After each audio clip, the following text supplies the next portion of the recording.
Welcome to Odd Reality Radio. I'm Ty West. And I'm Joshua Ray.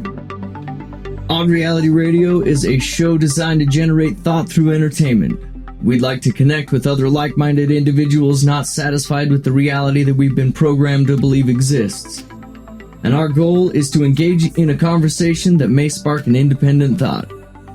And on today's show, we're going to be dissecting Slenderman, exploring the possibility of Arctic Underworlds, and wrapping things up with a couple of strange tales from the Beehive State. All of this and more coming up on Odd Reality Radio.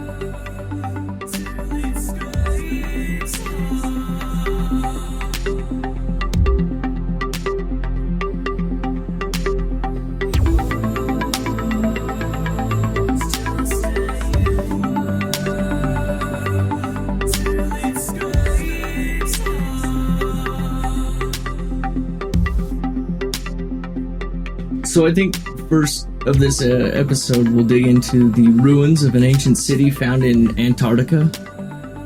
And this was an article that we shared just a couple of days ago that we went over. And what was it that you found? Basically what the article states, just that article. I didn't find what I was looking for. I wanted to basically confirm that these guys really went, these filmmakers really did go to Antarctica. Right. And that they have been missing since 2002, and I just wasn't able to find anything. I don't know. I don't have names. I don't know. I don't even know. The story goes, a California TV crew went missing in November of 2002, and a video that they left behind and a mission by the U.S. Navy SEALs are the key elements in a story that claims extensive ancient ruins have been found under the ice of Antarctica. That's according to archaeologist and adventurer Jonathan Gray of World Education Research Limited and his free newsletter Archaeology Newsflash. So other than that article, and that's something that's kind of been copied and pasted over different web sources. This one's from World Truth TV. I found it on Before It's News. And it's all the same thing. It's all word for word the same article. And basically, comes to the same conclusion that there's not much there.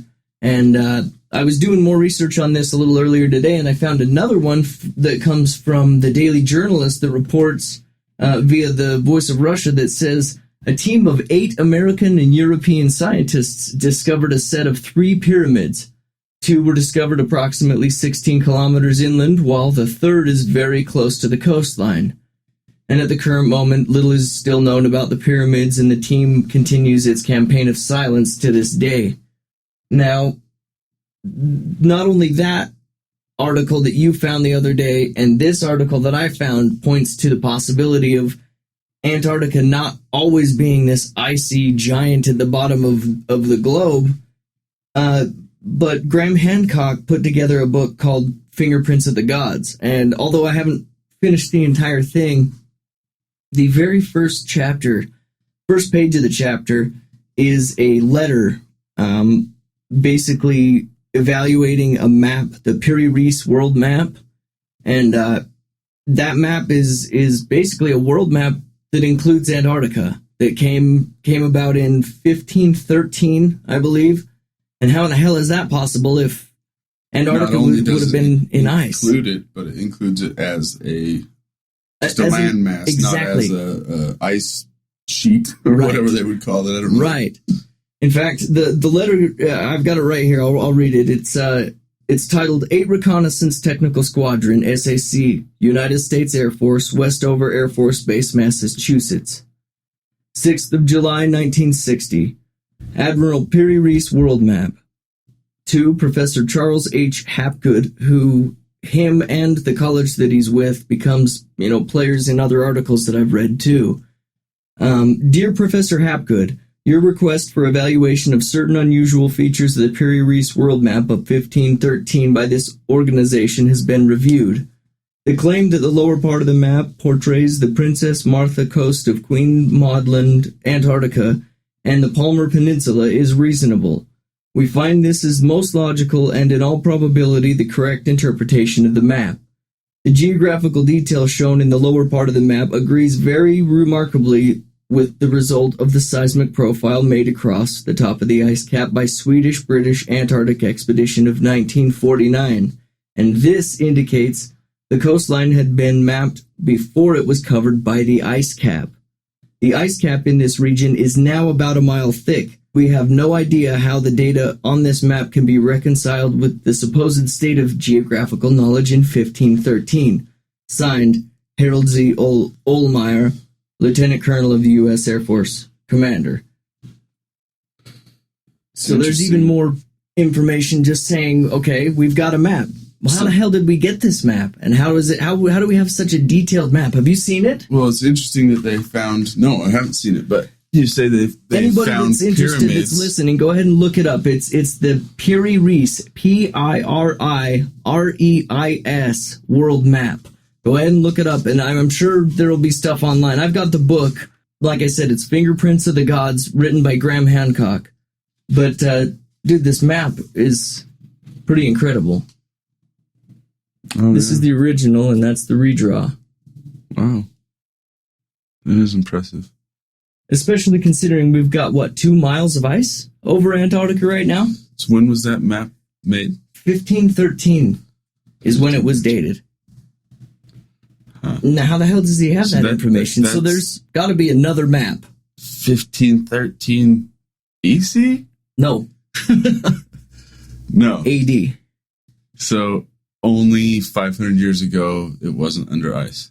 Is that what? No, they're claiming that, in fact, it goes on a little bit further on. I've kind of dipped into the first chapter of this book, and he goes on to say that a couple of researchers and archaeologists and other theorists have gone through to say that common knowledge of this situation, the Antarctic situation, is basically millions of years ago, we had the Ice Age, this and that. No, these people are saying it happened 6,000 years ago. Thousands of years ago. Yeah, 6,000. More specifically, they give a rough estimate of around 6,000 years. Is that you said that there was pyramids, and you said Antarctica, right? Yeah. They found them, but they're being quiet about it, not talking about it right now. But roughly 5,000 years ago, that was not covered with ice.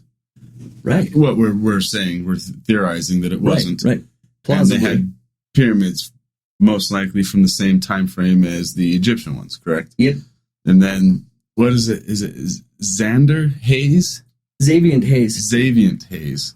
And he has a book, and I was listening to a podcast he was on. He was actually talking about how the pyramids have a silica that's only found on Mars. And that this sand, these aren't actually quarried blocks, that they're actually like a concrete. And that they poured them into place, and that's why they're so perfect. You can't fit a human hair. You can't do all this in it. But the interesting thing was, I could be wrong, but I'm pretty sure he said he got that information from a NASA site, and it said that the sand was basically the silica in this material was Martian based. That's interesting. Yeah, it was, and so that makes you think. I had a friend a long time ago tell me this theory that we were from Mars and we came here with certain technology, and that planet Mars was failing, right? And we came here. We were the ones who built the pyramids there, or whatever we were, or they came here. And because then if you look at Sedona on Mars, there's people who speculate that those are pyramids. And that if you look, okay, they kind of have the same kind of layout as the Great Pyramids. You see the three of them kind of aligned with maybe, Pleiades? Right. And maybe they were aligned the same way, but you have similar setups. I'm not going to say that they're exact. I don't know for sure because I've never been to Mars. But similar setups in Sedona as the Great Pyramids on Earth, and then you have these other pyramids, plus the tying in, whether it's true or not, that if the sand is from Mars, the silica is from Mars, that's just crazy. I mean, how do we find that out for 100% fact? Absolutely. And how the hell did that happen that many years ago? Well, that goes to show that there's obviously been an advanced civilization. I'm not saying that there was, because we consider ourselves advanced, but really, how fucking advanced are we now? With the way that we act, we don't talk to each other. We don't interact for the most part. We have, everybody has a type of social retardation anymore because we'd rather interact with our cell phone than the guy sitting next to us. I guess it depends on what you consider advanced. Like, sure, That's true. I could, do my taxes on my cell phone, and that's pretty awesome. But if you threw me in the jungle, I'd probably be dead in a week. So am I advanced because I can be like super savvy on a computer, or if I could actually live in the jungle for more than a week, is that advanced? Because I think that it's probably you should probably be able to do this for at least a week. Yeah, being that we're supposedly evolved from this Earth, absolutely, from this planet. We should be, but most people would probably die within 8 hours of being in a jungle. Makes you wonder. I know most Americans and most, I guess if they're what they call it, first worlders, they would probably die, but I'm pretty sure third worlders have a good, survival instinct. And absolutely. And so the thing that bothers me about those first terms world is like, problem. Yeah, first world, second world, and third world. It's all one world. When the fuck are people gonna realize that we're all one collective consciousness? We're all one big fucking world, and the more that we get along and get to know each other in a community setting, the better off we're going to be. But until then, we're going to keep competing. That secret competition that I deal with at work every day, and elsewhere too. I mean, there's an ongoing secret competition. But Atlantis, getting back to that, I thought it was pretty interesting because I don't remember what it was. It was probably History Channel or something, and I was watching it, and they were talking about how the Nazis, either they were building a base in Antarctic or they had discovered something there. And Hitler and those, I don't know how you would call them, the Nazis, the head honchos of the Nazis, right, were super interested in ancient technology or any kind of, anything that would give them a leg up or a head start or, the advantage in war. So they were trying to look for all this mystical powers and stuff, and it makes maybe sense. They did find something up there in Antarctica, because after we basically defeated them or whatever, we took all their scientists and everything else, but we also went right after to Antarctica. The U.S. went up where they were at, and that's right. Basically, that's all I know about it, is we were there, they were there, and then we went afterwards. Whether we just took over a base that they had built in Antarctica, or they found something and now we have it. I mean, yeah. And dude, could you imagine if we didn't if the Nazis basically pulled off some of the stuff and kept going? Look at what we gained from robbing their technology. I mean, absolutely. It gave us the superpower status, I think, and if we wouldn't have defeated them, we would all be speaking German. Yeah, it's crazy. I have to agree. We're close to that. It would have been a scary damn place. I wonder how I would have. I'm blonde haired, blue eyed. Would I have it good? Makes me wonder. Who knows? Because I'm not blonde haired at all. Because Obama doesn't care about my looks. Yeah, I guess that's true. Kind of pisses me off. For now. Yeah, fucking Obama. It's all his fault. Most things are. No. Well, aside from Antarctica being the cap of Atlantis, so to speak, the hidden hatch. What do you think of the Slenderman incident with the two 12-year-old girls and the stabbing? Have you heard about this? No, man. I honestly haven't really heard about it. No? No. Okay, the story goes, two 12-year-old girls lured their additional 12-year-old friend out into the woods and stabbed her 19 times in order to gain entrance to Slenderman's mystical mansion, because they believed that's what was going on. And then another 13-year-old girl stabbed or attempted to stab her mom, and her mom thinks and believes now that it was Slenderman as well. And then, stories of the two in Las Vegas that went and acted like morons and went and shot up the Walmart and the other place. They were supposedly tied to Slenderman somehow because he dressed up like Slenderman and Slenderman, the Joker and shit like that. It used to be like, the devil told me to do it. So basically, he's the new boogeyman. No, the devil. It never was the boogeyman told me to do it. It's always the devil told me to do it. He's the new devil. True, but you've got to think, like, back in the day, the thing that bothers me about these stories is, like, we had characters like this back in the day. We had the Candyman, we had the Bloody Mary, we had all these fucking things, and we had actual ritualistic things that we probably shouldn't have been fucking doing, with mirrors and candles and bowls of water and then, daggers and praying to gods of the east. Exactly. I don't know about that, but well, okay, the one time, but we weren't going to talk about that. My wrist's still healing. Good luck with that. If we got what we wanted, it'll never heal. That's right. And the thing that bothers me though about this is, I think a lot of it's just parental accountability. I think some of these people are just trying to find another out. And not only that, these kids are, like, if your kid is that fucking warped that they believe that it's some slender guy in a photograph that was made up 5 years ago is going to be in a magic mansion and all you have to do is stab your friend. Slenderman was made up 5 years ago. That's the oldest or so. That's the origins? Yeah. Really? It was designed...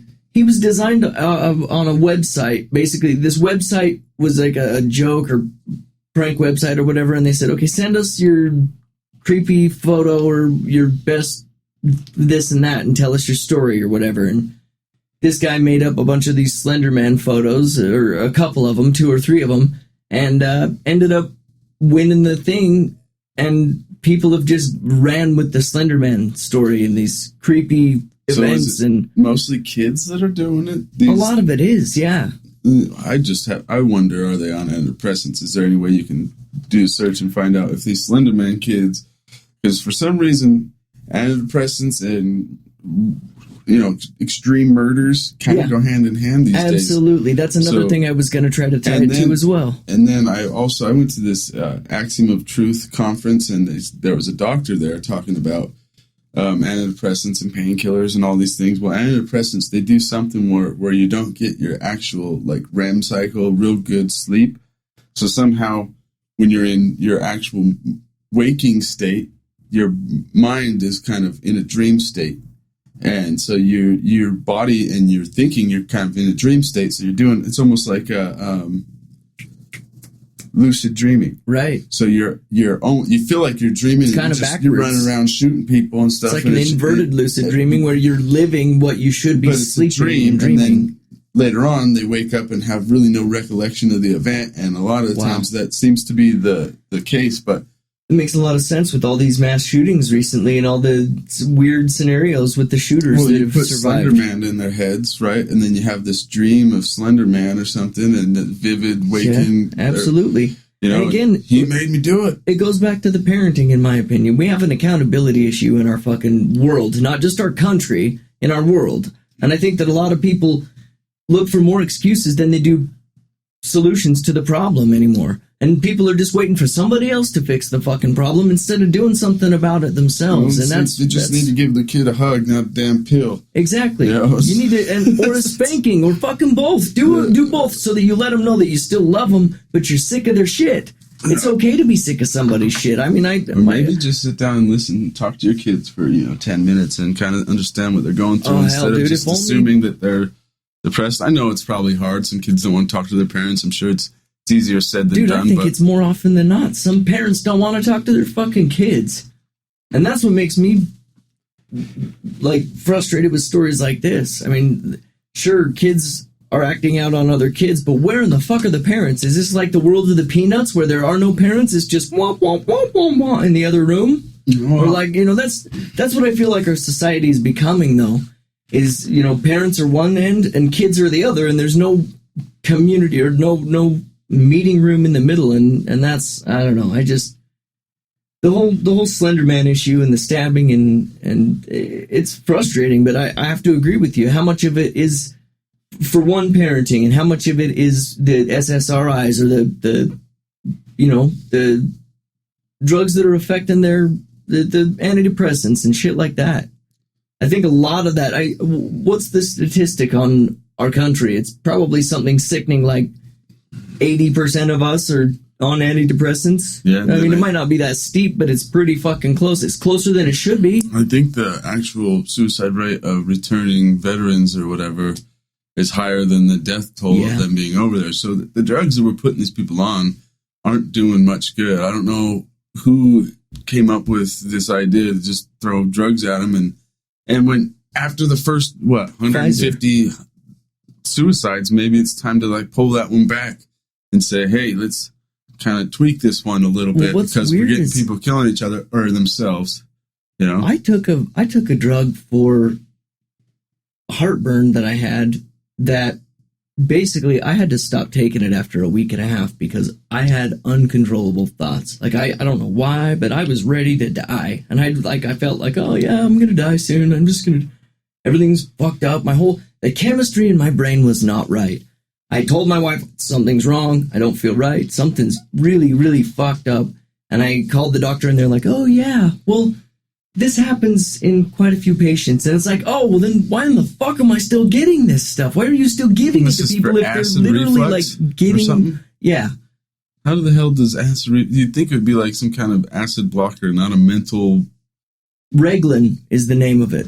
And it basically just fucked your mind up. It didn't do anything for my stomach. It fucked with my mind. Blocked your ability to think about guts. Feel that pain. And no, dude, I still felt the fucking pain. I may be different than all the other people that it blocked out all their receptors to their guts and turned them into the zombie robots or whatever. But no, it changed who I felt like I was. And that was not something I would ever want to fucking do again. Yeah, I'm not big on drugs, prescription drugs. Me neither. Anyhow. I mean, in junior high and high school, I took, Zoloft and Prozac and shit like that. And I didn't see any effects on me. I didn't feel any better or worse. I was going through what I call high school. It wasn't depression. It was fucking life. Mm-hmm. And that's one thing that we've got, it became like a thing that I noticed after, because I took them early on in high school and I didn't like the idea. I didn't like the feeling or anything. And then I noticed by my senior year that it was like cool kid thing to be taking antidepressants. Like everybody was like, oh yeah, well I'm on this and I take Xanax. And it's like, oh, okay, why don't we just go and make it a cool fucking thing to be a prescription junkie? Because, that's going to get you notoriety or some sort of pharmaceutical robots, man. They're just exactly no emotion, they're the gray masses. It's crazy. I don't know. I think that they probably are beneficial to certain people. I'm not going to say that I know for a fact. I personally choose not to take them. I've never really even tried to get, antidepressants or anything like that. So, I mean, I've definitely not 100% mentally healthy. I've had bad thoughts and bad times in my life where I'd be like, hey, this would be a little bit easier to go this route. But obviously, again, I call that life, right? Yeah, just get yourself to a better place. I mean, these speed bumps, like the shit that we end up going through, it dictates who we are on the other side. And if we're just going to forfeit the whole battle altogether, then we're just going to be the same weak, soft mass on the first side.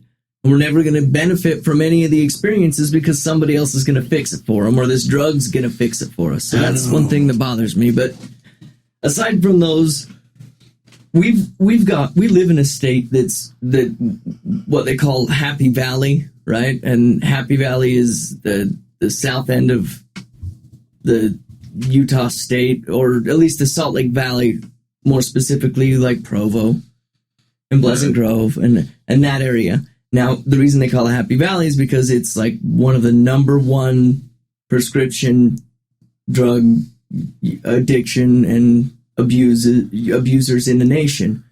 And that doesn't surprise me because Utah's full of fucking crazy things, dude. Like, for instance, we've got Dugway Proving Grounds. There's some crazy shit that goes on there. We've got the Skinwalker Ranch. And that's become a fucking worldwide fascination, dude. Everyone that I've ever talked to that's not from here, that's into paranormal or supernatural or unexplained crazy shit, that's one of the first things that they feed on. They bypass the Mormonism anymore and they go right to the fucking Skinwalker Ranch. Yeah. Which is nice because I hate explaining the horns thing, which is true. We all have horns here. It's true.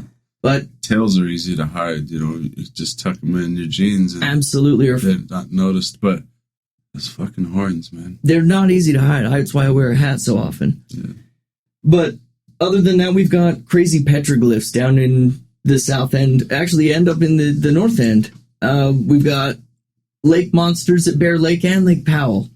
Not to mention our human history and the possible imprints left in the city itself from all kinds of crazy dark things between Ted Bundy and, I mean, we've got all kinds of crazy ties to big caliber true crime cases and things, and that's something that I want to dip into with the podcast, is eventually dip into, the Ted Bundy case, because my grandma actually mentioned that she was followed by a suspicious vehicle that ended up being a vehicle described as Ted Bundy's car. Oh, really?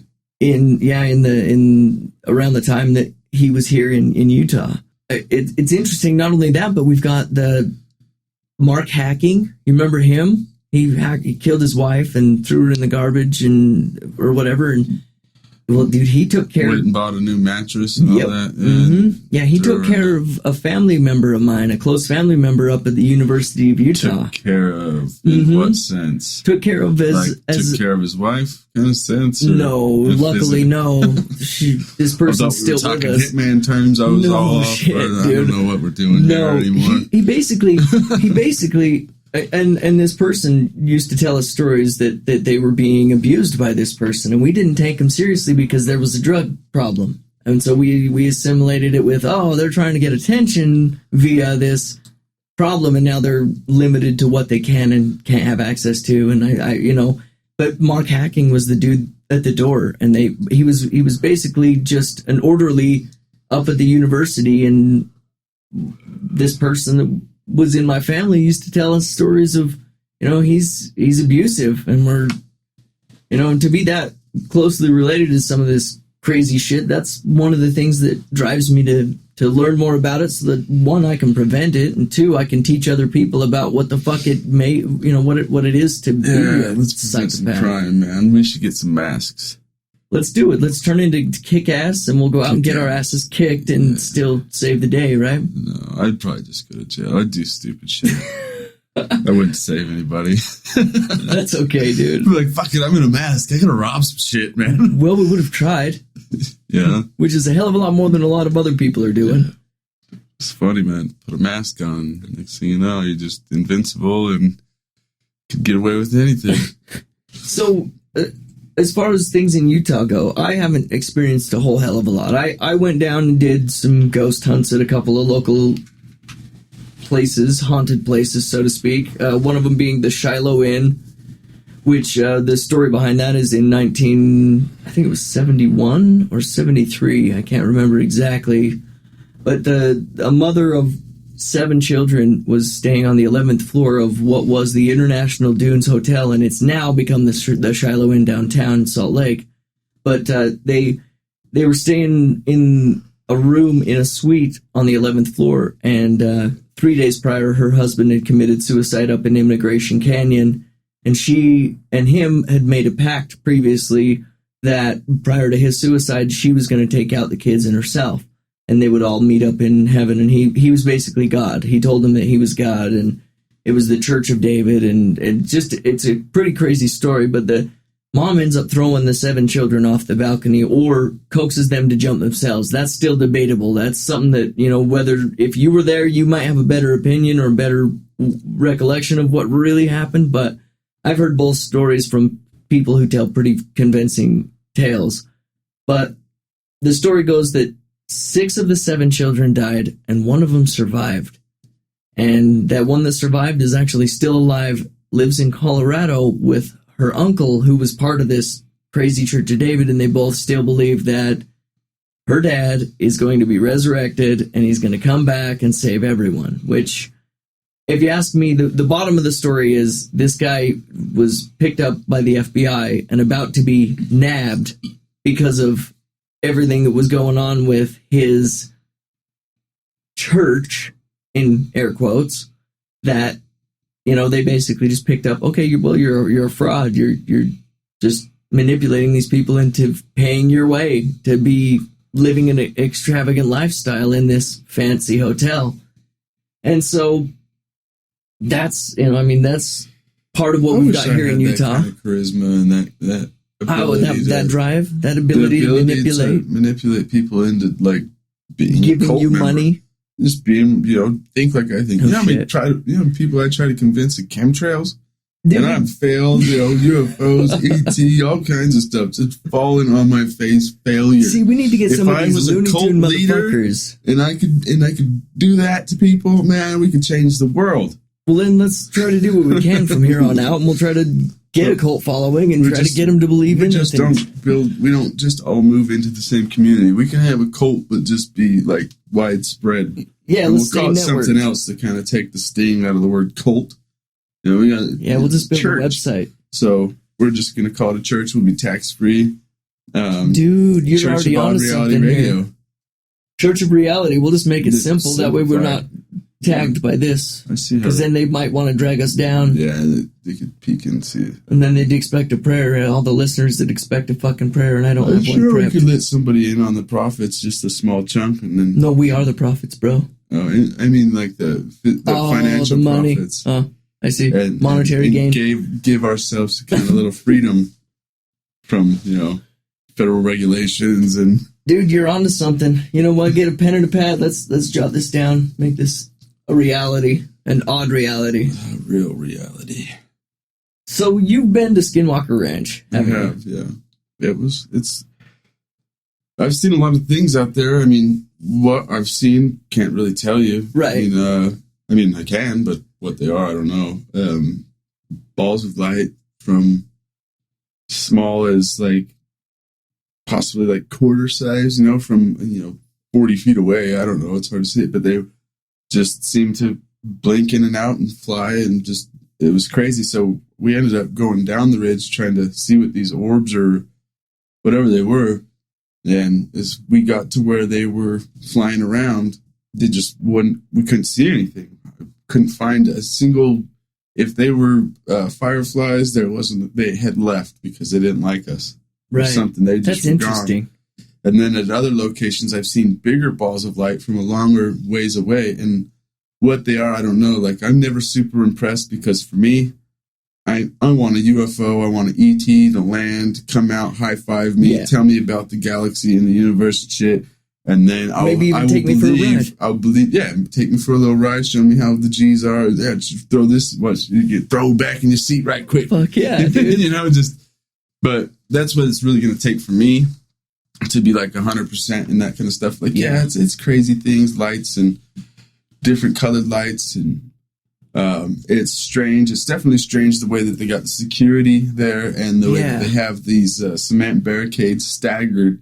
So you can't military style, right? Military style, yeah. So you can't just like drive straight through the fence. You'd have to zigzag around each of these cement barricades. I was at a local lecture, and the guy that was doing the lecture mentioned that the reason that they have those staggered is because didn't somebody, what was it, about a year ago, hooked up a chain to the original or to the main gate and ripped just the gate off, dragged it away? No, that's the story. Yeah, somebody just and so now they've got that military staggering of those barricades, those cement barricades, and I've seen the security guys out there doing patrols. What for? It's like it's a piece of property in the middle of nowhere. Didn't George Knapp and Colin Kelleher didn't they say that there's no more activity really out here? Well, why would they have so many security guards guarding no activity?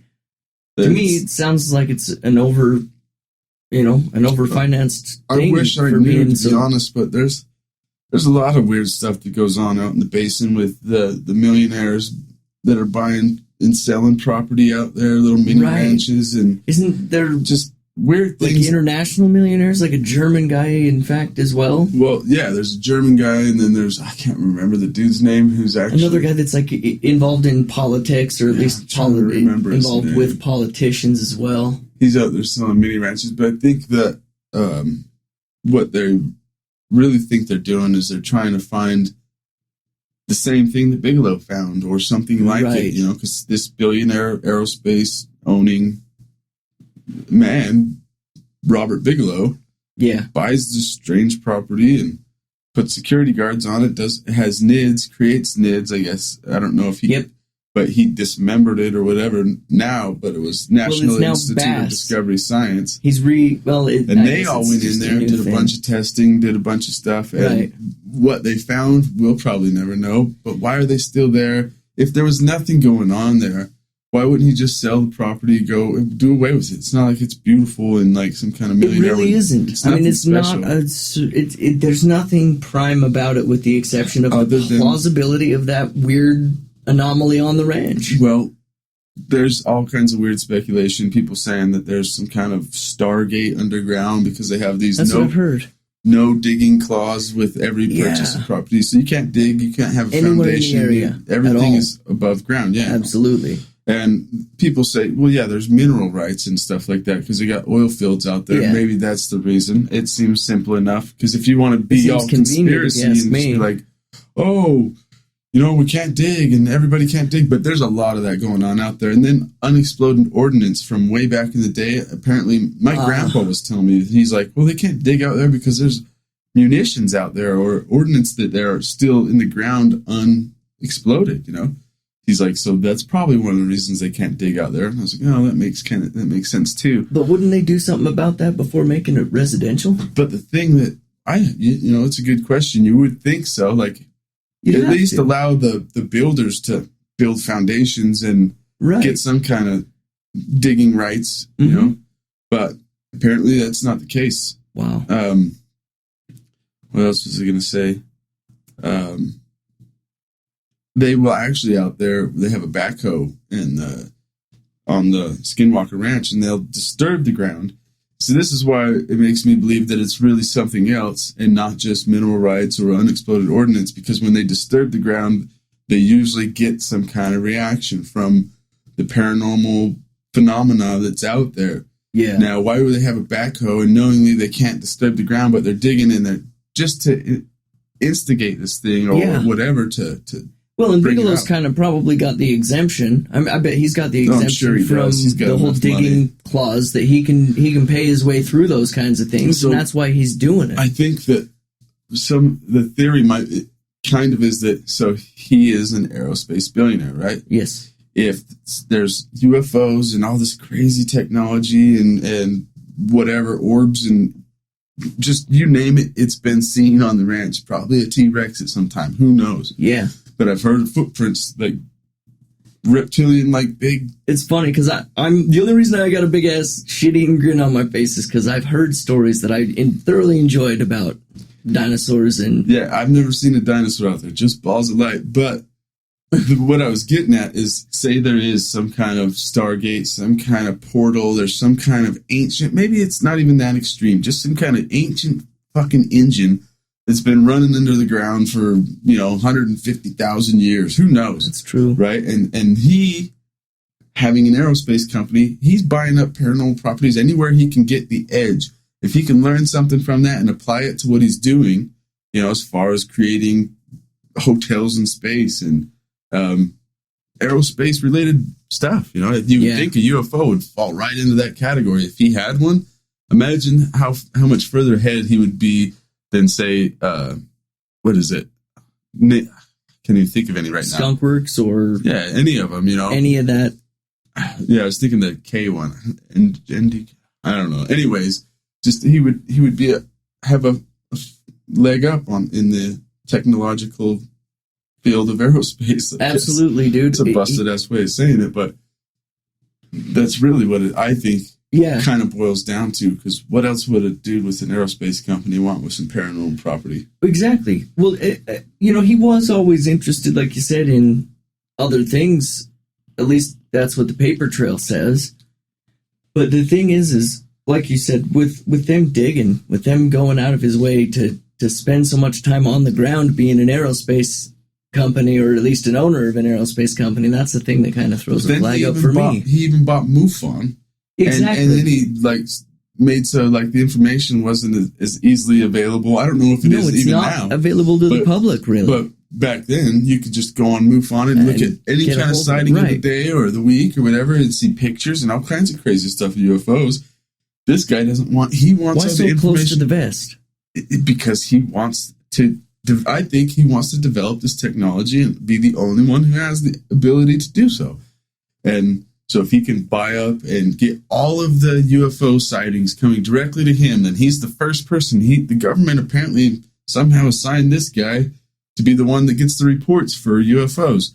So then he gets the report, he sends his team out, they recover, or they do whatever, they find something. If they recover craft, obviously they're going to be head of the game, right? Yep. Back engineer, reverse engineer, whatever you want to call it. So that's the whole reason I think he's into UFOs and all that. And I think that he's the government cover-up. He's the where the Freedom of Information Act ends, because he's a private entity that does work with the government, but he's private. So you can't, it's not like you can see him traded on the stock market or whatever, because it's just him, you know? Yeah. So it's all 007 the way I see it. Like, government, he works with the government. He's got contracts with NASA to build stuff in space. History Channel, or what's that? Jesse Ventura, the governor, mayor, whatever. Right. He had a show about Bigelow, and it said they had found that Bigelow was the only one with the ability, at least I guess in the United States, to take weapons into space. Now, he's only building hotels. Why does he have the ability to take weapons into space? I don't know if it's true, or if that story that, you know, that guy, what's his name again? Jesse Ventura. Right. Yeah, I mean, it was on his show. I'm just assuming that it's true. I don't have any facts that it is. Well, he does a pretty damn good I think job he does as far as the research and everything in his homework. I've heard something similar, though. So that's one thing that scares me about what he's going to find, or what he's trying to find. What happens to the rest of us when he does find it? Who's to say that he doesn't get up there, get something going to weaponize space, and then piss something off that's already a hell of a lot stronger, and go, oh, well, look how far they made it. We better do something now. And then invasion time, and it's Independence Day, and we gotta hope that Will Smith lives. I just don't see what he's doing. Like, space hotels, it doesn't add up. No. So you're gonna just rent out a hotel for, you know, or a room, I guess. You know, how's this gonna work? $1 million a room for a week or whatever. And the people that are going to go up there and do that, and how much money would you make? I guarantee he's probably investing far more than he would probably make back in this endeavor, you know, to have a space hotel. I think they're building something much bigger, much better, much faster. Probably not a little place where you just hang out and orbit the planet. It's probably somewhere where you go up and launch the fuck off somewhere else, you know? It's probably, what's the Star Trek ship? The Enterprise? Yeah. That's probably something along those lines up there. It's just it wouldn't surprise me, dude. And that's what they're trying to do. Get the fuck away from here, just like the rest of us want to. Well, I thought at one point, I was like, okay, this billionaire elite type dude, he's kind of in the category. I mean, some people think he's a good guy. Some people think he's a bad guy. I have friends on both sides of this argument. Yeah. So I don't know what to think about the guy. I know he's not giving me as much information as I'd like to get. You know, that's kind of how I feel about it too. So in that regard, I don't really like the guy that much. Being somebody that's privatized and supposedly not involved with the government, at least on paper, I have to agree with you. That's one of the reasons that I'm hesitant to trust what's said and done in his court, because I don't think that somebody that's and I don't know how much that he really is privatized, because there's been reports of the people that sign the checks for those at the Skinwalker Ranch security aren't even Bigelow companies. This isn't even coming from Bigelow Accounting. It's coming from the U.S. government. But he could be funded by them, you know. That doesn't necessarily mean that true. He's... Good point there, but that means that he's affiliated, though. Well, yeah, of course he is. He's funded by him, and he has contracts with NASA, so he's definitely affiliated, but that doesn't mean that, say, I can submit some Freedom of Information Act because he's not the government.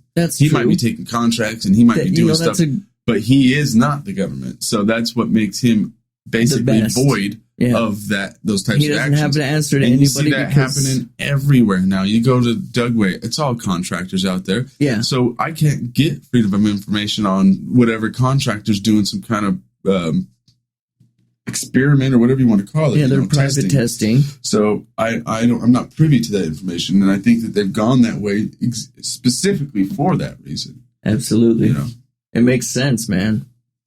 Well, I think as far as Utah goes, we've got plenty here to check out. I think that it's definitely a place worth being if you're interested in this kind of shit. You don't want to come here. I don't want anybody to come here. I'm just saying I want to rub in the fact that I'm already here a little bit. And well, I'll trade you places. If you're in like Cali, somewhere where there's, good weather, you have my spot, I'll have yours. Works out great. Okay, so anybody that wants to trade places with Josh, go ahead and leave us an email at oddrealityradio@gmail.com. You can also check us out on Twitter at oddrealityradio. And we're also on Facebook. It's just facebook.com/oddrealityradio. Please do leave us some feedback. We would love to hear what it is that you're most interested in hearing about, because we're not afraid to dig deep, and obviously not afraid to share our opinions, even though some of them may be ignorant. A good portion of them. You know what? That's kind of the point of doing this show. It feels good to get our ignorance out, because then we go and act like smartasses at work. Call me on my stuff, man. Let me know what the truth is. Absolutely. We're all, really, bottom line, we're here to learn something just as much as we are to hopefully teach somebody something. And the best way to do that is to call us out. We're happy to be wrong as long as you actually have the right answer. If you're just going to call us an asshole, well then fuck you. If you're here to teach us something, somewhere else. Exactly. Yeah. Go troll under a bridge, just like your ancestors. But until then, thanks again for listening to Odd Reality Radio, everybody. I am Ty West. And I'm Joshua Ray, and I'd just like to wish a happy Father's Day for everybody out there. I know it's a day late, but you can always wish a happy Father's Day. So that goes for the mothers out there, too, that are single and doing that job. So absolutely. I'm glad you said something, because both of us, we are dads, and happy Father's Day to you, sir. And back at you. I would just like to remind the rest of our audience to remember to keep investigating life through the lens of possibility, and take care. Peace.